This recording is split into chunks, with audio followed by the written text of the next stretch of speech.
It is Wednesday, January the 6th. Thousands of Trump followers managed to invade the grounds of the United States Capitol in Washington, D.C. In a matter of about an hour, they will completely overwhelm deployed Capitol police forces. We are following Trump supporter Peter Boykin. Yeah, I'm standing on the Capitol lawn, and it's f***ing crazy here. It's wild. Peter Boykin lives with his parents in Mebane, North Carolina, but only temporarily, he says. Whenever time allows, one can find Peter at the town center of neighboring Graham, making a stand for Donald Trump.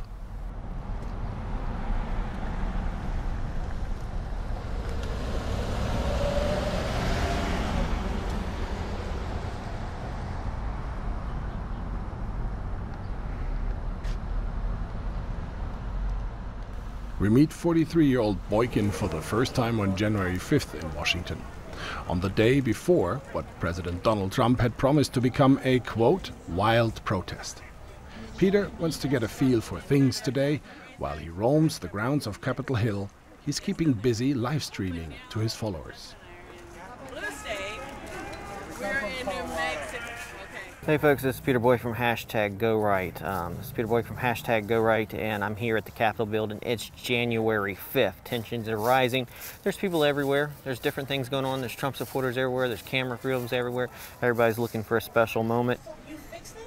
Peter is founder of a group called Gays for Trump and of the initiative Go Right. He describes himself as a gay Republican and staunch Trump supporter.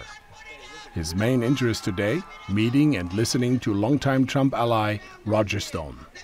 In November 2019, Stone was sentenced to 40 months in prison after a jury convicted him of making false statements, witness tampering, and obstructing justice. However, President Trump commuted Stone's prison sentence in July 2020 and pardoned him in December. Stone is back on the scene now, doing the president's bidding. The evidence of election fraud is not only growing, it is overwhelming, and it is compelling. We battle for the Lord, and we dare not fail. If we stay true, victory will be ours. Thank you, and God bless you. Surrounded and protected by members of the so-called Oath Keepers, one of the largest radical anti-government groups in the U.S., Stone disappears quickly.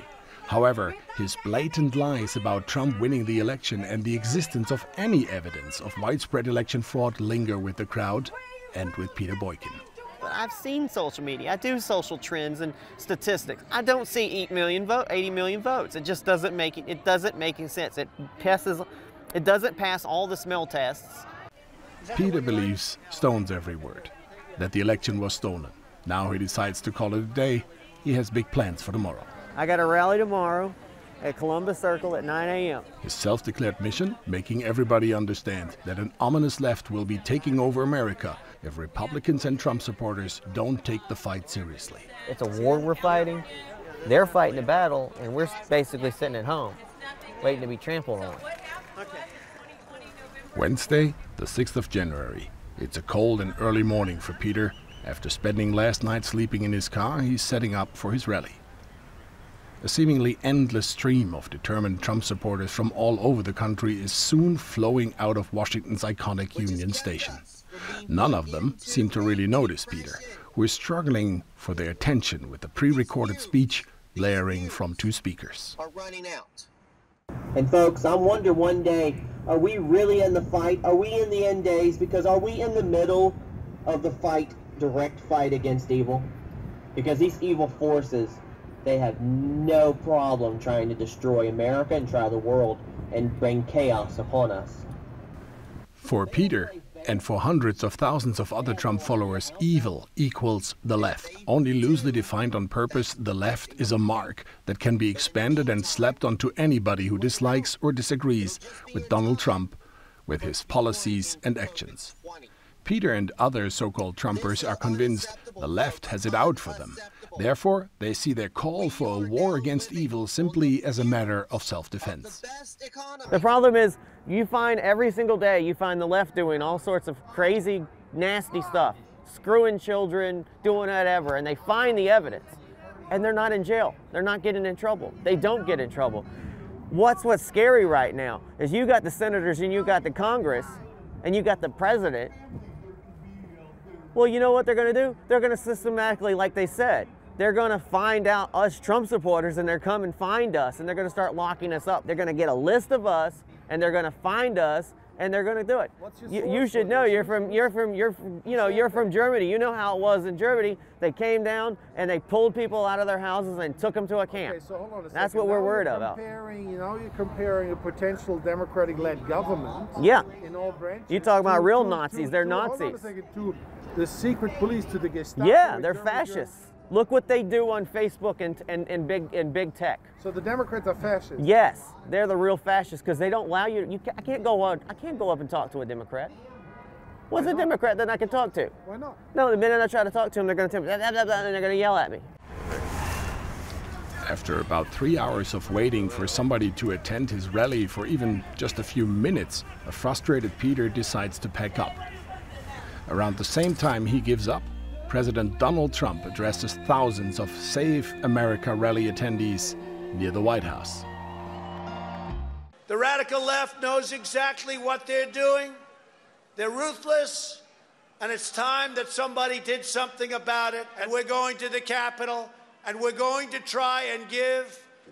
The Democrats are hopeless. They're never voting for anything, not even one vote. But we're going to try and give our Republicans, the weak ones, because the strong ones don't need any of our help. We're going to try and give them the kind of pride and boldness that they need to take back our country. So let's walk down Pennsylvania Avenue. I want to thank you all. God bless you, and God bless America. Thank you all for being here. This is incredible. Thank you very much. After Trump's speech, thousands do as they were told and march towards Congress. Peter Boykin is now also on his way to the Capitol, resolute and with new energy. I know that I'm going to have to fight harder. You know, I say I give up, but, you know, I want to fight harder. So I'm going to do everything I can in my power to try to get the Trump supporters, these people, or whatever, move them and go right. Trump will probably continue to have rallies. He'll continue to have rallies for the next 4 years. People will continue on, and he'll have a huge following. Probably have a news network if he doesn't actually run for president again. But as Peter arrives at the Capitol, and just minutes after he gains back his determination to unify hardcore Trumpers with Republicans, things escalate rapidly. Trump's Save America rally turns into a riot. We voted for Trump, and the election's a fraud, and we all know it.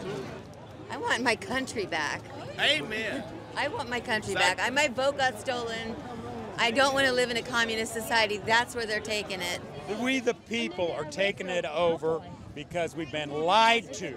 It should be a good sign to the American people and the Supreme Court and all of them that we're not stupid here in America. We're not stupid. We know there was election fraud.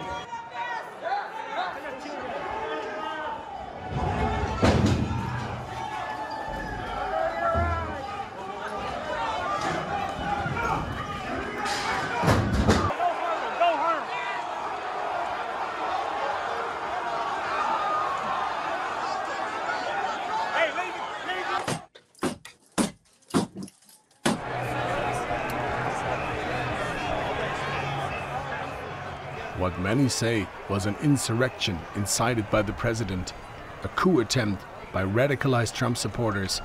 In the moment, Peter Boykin watches what ensues from a distance. My question is, it is okay for thousands of people to break down the door? I don't know. The Constitution states if we feel like there's tyranny, we take over. What did we do? This country left Britain because we felt like we were getting treated. We have a revolution because we felt like we weren't getting represented properly. You were in power for the last 4 years. These people don't believe they were respected. Yeah, but we were out of power for 8 years by a person who probably wasn't even a real citizen. Now you come with the birther stuff? Really? Yeah. Wow.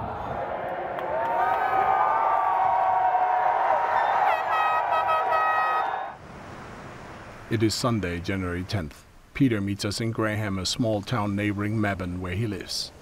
Peter doesn't want to talk about his private life. His mother is very sick, Mean internet trolls are everywhere, he says. Things at home are complicated, and making ends meet driving for Uber is a challenge.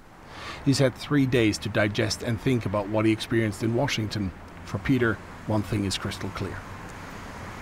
Trump did nothing wrong, nothing on Wednesday. He spoke to his people. His people were already going to march to the Capitol, and they were going to march to the Capitol because there was a protest already set up. He didn't say destroy the Capitol, enter the Capitol, anything like that. When he found out, he immediately said, stop, don't do that. Peter's point of view has nothing to do with what really happened. President Trump was silent for hours before reacting to the ransacking of the Capitol. Peter's next observational analysis is also a blatant lie. Peter blames Antifa activists for storming the Capitol, not Trump supporters. They were there. Because we were with you and we didn't see I saw, look, regardless of seeing them all, they were in disguise. There was plenty of statement. We already knew that they were going to be in disguise. They have no problem getting in disguise. That's the problem with the left. The left are no different than the radical Muslims who basically say they have no problem hiding themselves and lying to get what they need to get done. So they hid themselves, they lied. I saw plenty of weird extremists that don't fit, that was yelling at us, telling us to storm the Capitol and stuff. I highly doubt that they were regular Trump supporters. Peter's rationalized narrative of the events in Washington is utter nonsense. By reciting these Trump talking points, he exposes himself as part of one of the biggest problems this country currently faces. We're at the worst separation at this moment. And there's no way for us to talk. You know, it's just a cloud over this whole election. Biden will never be a legitimate president. And it's our turn 4 years later to be saying, not my president, because Biden's not. The vote's bullshit. The whole process is bullshit. The American flags Peter carries and has attached to his car are flying upside down. His message? This country is in distress. If perhaps not with anything else, he says, with that, Peter is actually right. The United States of America seem to be, and may remain, in distress for some time to come.